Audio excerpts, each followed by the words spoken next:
My boyfriend's roommate heard me screaming my head off in the bathroom. I hadn't had a bowel movement since the previous Saturday because of the medication from my recent surgery. My boyfriend, 23, and I, 22, went out for dinner, and the food was amazing. We knew we'd overeaten. He drove us back to his place, and as we arrived, I started getting stomach cramps. I rushed to the bathroom, cursing my luck, and finally, I was able to go. But the pain was unbearable. I broke out in a cold sweat and started to freak out. I screamed in agony, tears welling up in my eyes. It felt like my insides were tearing apart. My boyfriend was right outside the door, listening to my distress. I prayed for it to be over.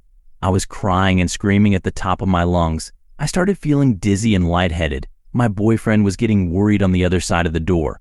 Finally, my body took over, and I pushed it out, screaming again. After finally passing that massive, painful lump, my bowels started to release everything else. The rest of it was much more watery than the rock-hard thing that had caused me so much agony. I sat there for over 30 minutes, still going. When I finally thought I was finished, I tried to flush the toilet. From all the stress earlier, I'd stripped down completely. Now, when I flushed, the water level rose instead of going down. The mess in the toilet looked like something from a portable toilet, absolutely gross. And to make matters worse, there was barely any toilet paper left. I started panicking again, and my boyfriend asked if he could come in, but I refused. I couldn't let him see the disaster in the bathroom or my naked self.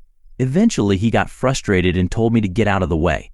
I quickly jumped into the shower, still completely naked. He let himself in and started plunging the clogged toilet, tackling the monstrous mess. After he finally unclogged it, he left the bathroom. I finished cleaning myself up as best I could, took a quick shower, and scrubbed my hands clean. I was extremely sorry about the whole ordeal, but he downplayed it, saying his dad's and brother's messes were worse. Still, I was mortified that he'd plunged my poop. Despite my embarrassment, he showered me with affection, holding me close, and we spent the rest of the evening watching YouTube videos together. Later, we heard his roommate exit his room and head into the bathroom. The bathroom was spotless by then, but the thought of the roommate hearing my earlier screams and distress sent shivers down my spine. I was utterly humiliated, thinking about how he must have heard every agonizing moment. Update. Date. Dad. I wanted to clarify something since I've answered so many questions about this story. It wasn't the fact that my boyfriend saw the mess in the bathroom that embarrassed me, although that was pretty embarrassing too. What really got me was knowing that his roommate heard the whole ordeal. My boyfriend's reaction, however, made me feel much better. He reassured me, and now we even joke about it. To clarify a few things, I do know about courtesy flushing, and I'm familiar with Reddit's other poop stories. However, my boyfriend's toilet has those annoying buttons on top of the tank, which made it impossible for me to courtesy flush without standing and turning, something my recent surgery wouldn't allow. Every time I stood up, I'd get another excruciating cramp. Also, I know how to plunge toilets, I just can't do it right now due to my back surgery. Normally I'd take care of it myself, but this time I needed help. I understand why many of you are surprised that my doctors didn't prescribe stool softeners after surgery. It's a common post-op concern, but my situation was unusual. Actually, I did take stool softeners and other medications to help. The difference is, my doctors didn't advise me to a close friend who had gone through a similar experience, recommended them. This friend even helped me with suppositories. Their support made a huge difference. Reflecting on my experience, I realized that my medical team and I prioritized managing post-surgery pain and recovery. Stool softeners weren't a key focus, except for a brief mention of milk of magnesia. Now, I'm relieved to report that my bowel movements are returning to normal. It's interesting to see how the author addresses readers' comments and concerns, providing clarity on their medical experience and post-surgery care. The story showcases the importance of supportive relationships, like the boyfriend and friend, and the author's resilience in sharing their vulnerable experience.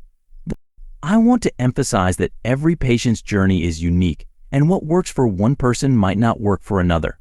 I genuinely appreciate everyone's input, understanding, and advice.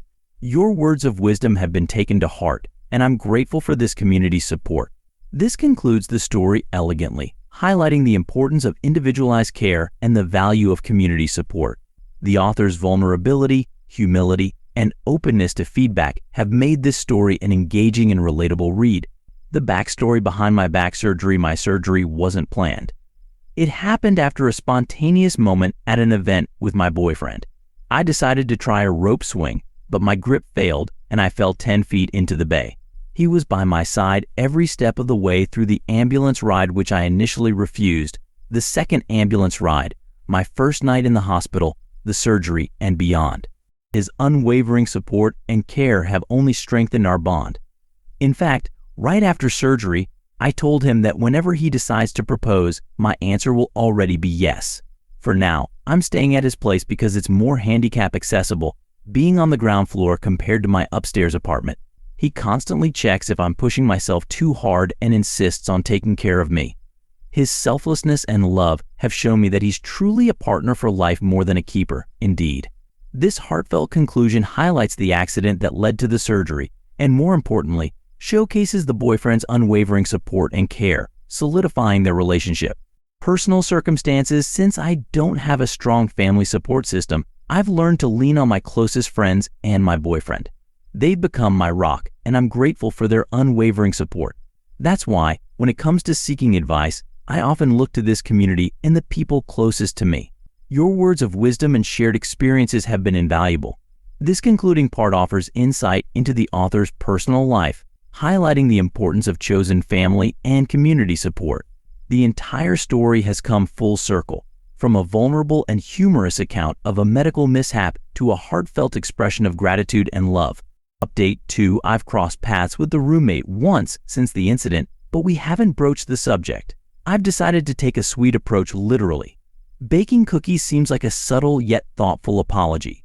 While I'm hesitant to directly address the situation with a humorous, "Sorry about the screaming and poop-related meltdown. Hope your ears survived," I think the cookies will convey my regret. Given his laid-back nature, I'm counting on the treats to be effective silent apology. It's interesting to see how the author navigates this potentially awkward situation with kindness and humor, maintaining a positive relationship with the roommate. I'm currently convalescing at my boyfriend's place, conveniently located right next door to mine. His is on the first floor, mine's upstairs. To show my appreciation and contribute to the household, I've taken to cooking meals for everyone in the apartment. It's been a wonderful way to express my gratitude and feel useful while I recover.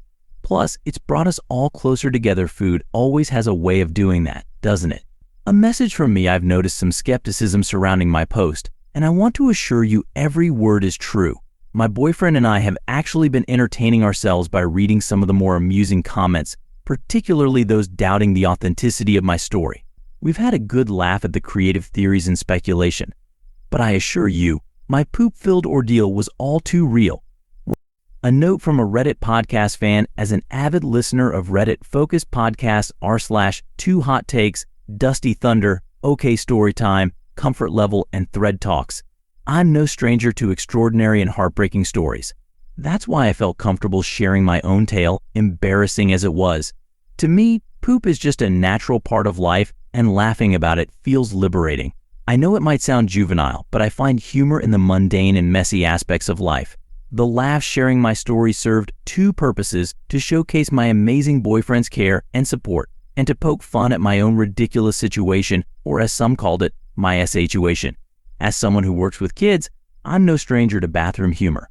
Poop may be taboo, but to me, it's just a natural part of life. I find humor in its messiness, even if that sounds immature. TL doctor: post-surgery constipation led to a week-long standoff. Boyfriend intervened with a plunger, freeing the logjam. Roommate witnessed audibly my epic meltdown. Mortification ensued. Update: bowel movements now normal. Relief all around.